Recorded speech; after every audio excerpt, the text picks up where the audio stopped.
বাংলাদেশকে ধ্বংসস্তূপ থেকে টেনে তুললেন। পুরোটা সময় লড়াই করে গেছেন ভারতের চোখে চোখ রেখে। তবে শেষ বেলায় যেন হৃদয় ছিলেন এক আহত বাঘ।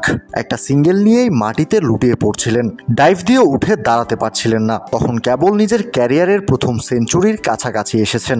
আহত বাঘের মতোই লড়ে গিয়ে সেঞ্চুরিটাও করেছেন। নিজের ক্যারিয়ারের প্রথম সেঞ্চুরিটা পূর্ণতা পায়নি বাংলাদেশ দল, ম্যাচটা হারায়।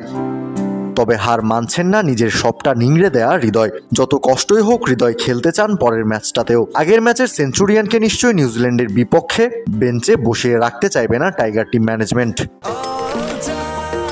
নিশ্চিন্তে খান স্বাস্থ্যকর অল টাইম পান, অল টাইম হেলদি লাইফ।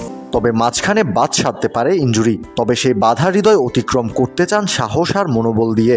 নিজের দেয়া ফেসবুক পেজে এক স্ট্যাটাসে হৃদয় লিখেছেন, আন্তর্জাতিক ক্যারিয়ারের প্রথম শতক, তবে সবটুকুই বৃথা হয় যখন দল হেরে যায়।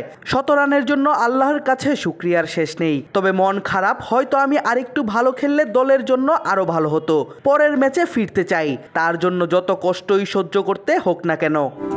চ্যাম্পিয়ন্স ট্রফির আসরের প্রথম ম্যাচে নিজের পটেনশিয়ালের জানান দিয়েছেন হৃদয়। বিশ্বজোড়া ক্রিকেট বোদ্ধারাও উদ্গ্রীব হয়ে আছেন। আশা বেড়েছে ইয়ান বিশপদের। গতকাল উইলিয়ং এবং টম লাথামের কাছ থেকে দুটি দারুণ স্কিল সেঞ্চুরি দেখেছি। আজকে হৃদয় এবং শুভমান গিলের ব্যাটে দেখলাম গুণগত মানের দায়িত্বশীল সেঞ্চুরি। শেষের দুজন কি পারবে গ্লোবাল আসরে ডমিনেট করতে? আশা বেড়ে গেছে। শুধু ইয়ান বিশপই নয়, হৃদয় ভারতের বিপক্ষে ম্যাচে নিজের ক্লাস চিনিয়েছেন বলে মন্তব্য করেছেন ভারতীয় কমেন্টেটর এবং ক্রিকেট বিশ্লেষক হার্ষা ভোগলে।